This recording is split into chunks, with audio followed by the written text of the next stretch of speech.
fellow mutants, welcome back to another video.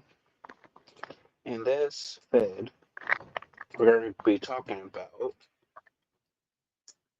why, the Chronicles of Narnia films has ended earlier than, I guess, to be expected. Personally, the three Narnia movies are part of my childhood, and I believe I am the same age as the girl who plays Lucy, but she's like a few months older than me. Fun fact. But let's get into the mix of it. Disney's Chronicles of Narnia adaptation ended after just three films and three arcs. A few reasons why, and there are a few reasons why. Sorry, written by C.S. Lewis, the Chronicles of Narnia books are an iconic seven-volume series regarded as some of the greatest children's fantasy of all time. Their adaptation multiple times with The Lion, the Witch, and the Wardrobe has been developed as a TV series in the 1960s, 1970s, and the 80s. The 80s version, which was brought to life for BBC, actually managed to cover the first four novels. I didn't even realize there was a 60s, 70s, and 80s adaptation. Okay.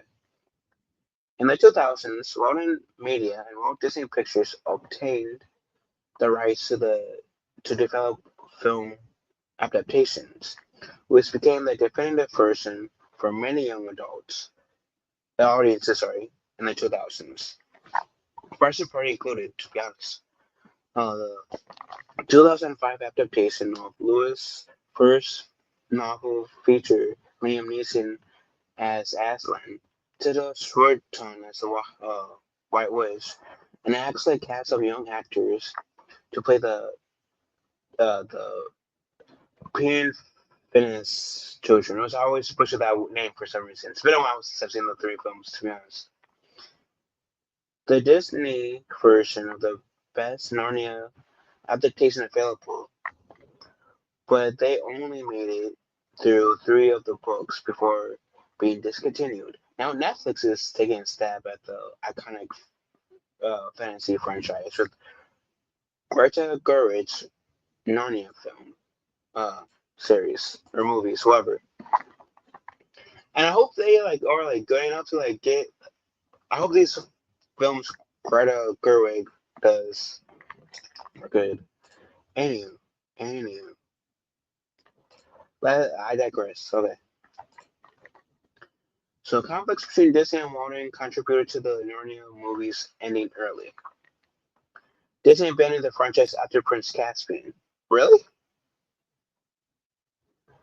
Disney and Walden's Narnia franchise got off to a fantastic start with The Lion, the Witch, and the Wardrobe in 2005, which grossed $725 million. At the time, Narnia seemed like a title that could grow to rival the likes of Harry Potter and The Lord of the Rings, but the companies almost immediately began to experience issues. I mean, it had potential to rival Harry Potter and Lord of the Rings, to be fair. I think it had potential.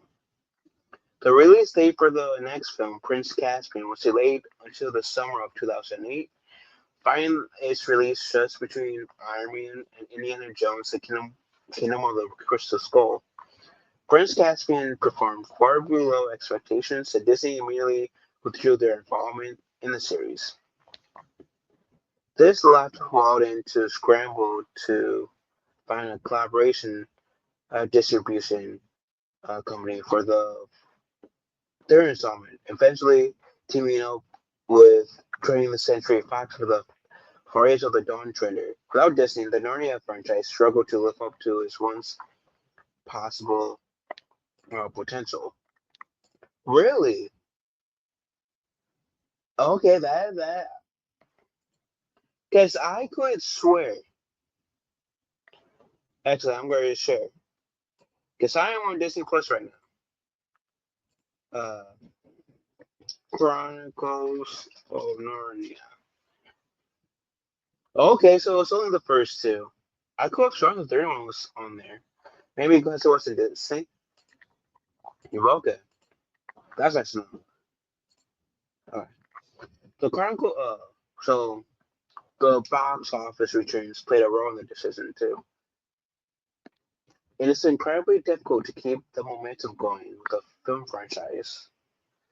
In some cases, like Doom or the Dark Knight trilogy, a sequel can't overtake the acclaim for the original and result in the increase of box office and cultural acclaim. As for Disney's Narnia series, Prince Caspian was a far less popular follow-up to the first film, and the second and third installments fell short of the line that was in wardrobe box office by a significant margin. So this is chart.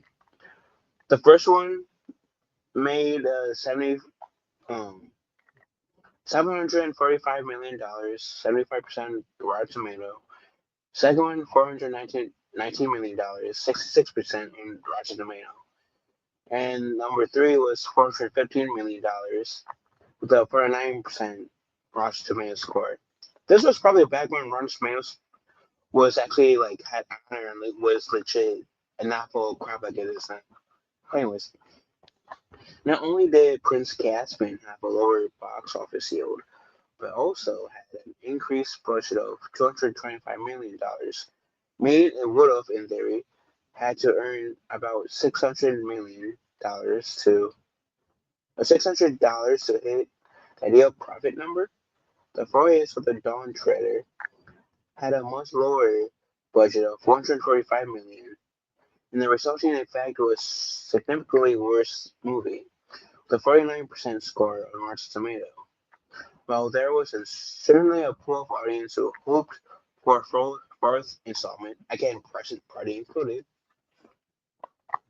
three declining movies over a 5-year period didn't significantly signify a worthy investment of another. Okay. I mean, it's fair. I'm not like mad at the reasoning because it naturally declined. So I can't even exactly for the reason get mad. I just wonder, like, if they took a gamble the fourth one,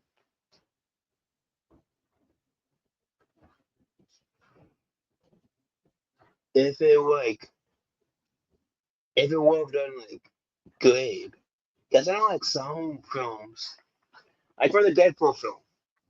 And yes, I'm going to reference the Deadpool film for a second. The Deadpool film, it took a while for us to get the first one right. I think Ryan Reynolds, if memory serves me right, and correct me if I'm wrong, was the one who would be the main voice of, hey, let's get this Deadpool film out here. He leaked the trailer. A lot of people liked it. Within like a few years, 2, 3 years after he leaked it, we got a Deadpool film. It blew up. And go to present day, we had two more Deadpool films. I don't think the second one went as beloved as the first and third one, but still was beloved in my opinion.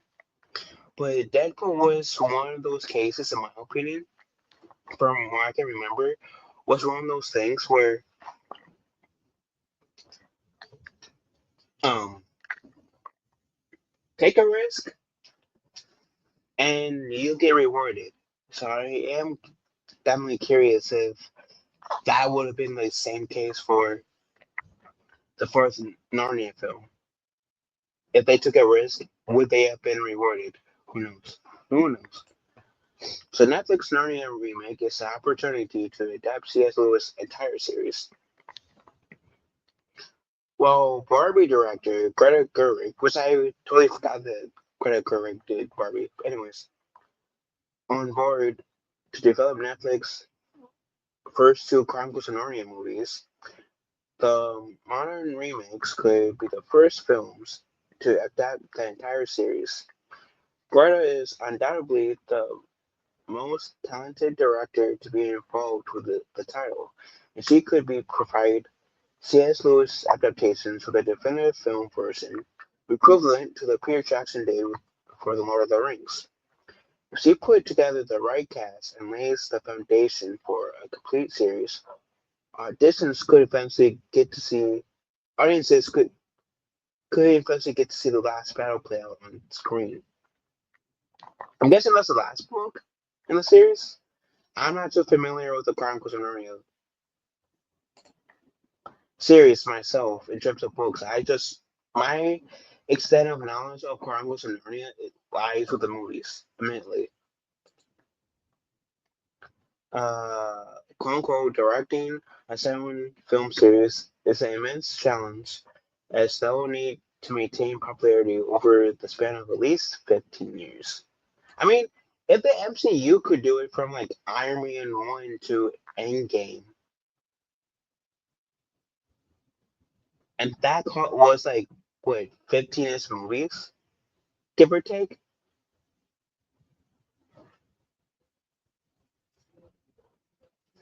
I think there's a good chance where this could, like, come off with a hit. And even Harry Potter.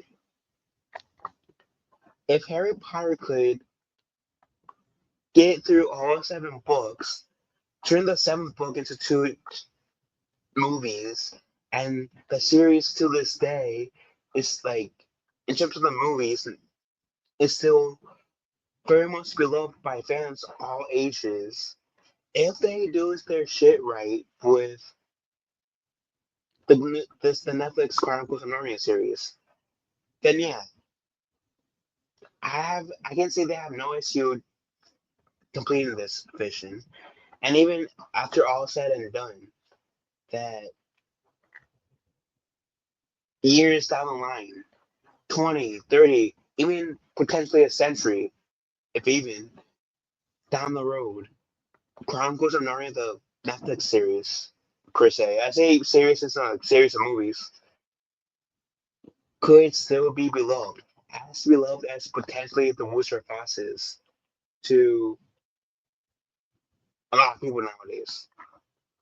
Because we all know, by the time of this me recording, Wicked is yet to come out, and Wicked, I mean, by the release of this video, it will most likely be out, but by the time of this recording, it has yet to come out. And Wicked's supposed to be a prequel to The Wizard of Oz. So if anyone says The Wizard of Oz don't have any love, it's kind of outdated, we got The Wicked that's coming out this year.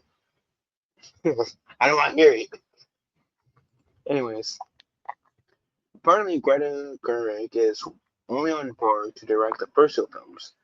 And the state of the franchise after those 2 is far from determined. Directing a 7 film series is an immense challenge that still needed to maintain popularity over the span of at least 15 years and find success with multiple filmmakers' different visions, not to mention the Chronicles of Narnia books don't keep a constant cast of characters, so the films wouldn't be as direct and fluid as the Harry Potter films. Because I'm kind of glad that they referenced the Harry Potter films. It will be a huge, but it'll be a huge but worthwhile challenge for Netflix. I think it will be a pretty um, badass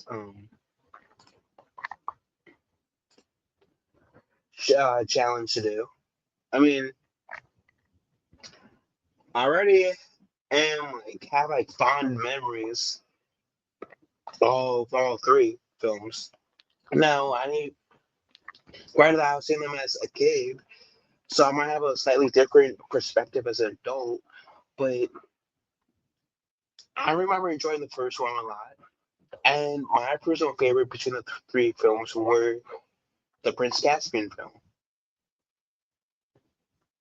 I might have to watch the trilogy to see it again, but Prince Caspian is currently my favorite Narnia film. In terms of books, I can't tell you because I haven't read the books yet. But anyway, what are you telling me just think about this? Are you guys disappointed in the fact that the Chronicles of Narnia's series didn't get finished with like um with a movie cast that we got initially on the big screen with the 3 movies? movies with these actors. Are you guys sad about that or no? And do you guys think that they should have gambled on the fourth film? And are you guys happy that Netflix is picking it up? And do you think Netflix will, what's the word, have that same success or have the shot to have the same success as um, Harry Potter has with the series this time around? Or do you think it's going to be like the Harry Potter prequel, Fantastic Beasts, and this is going to be another, oh, we tried and we failed type of situation? Let me know in the comment section down below. Love you guys. Have a wonderful day. Be kind to one another and have an awesome type of day.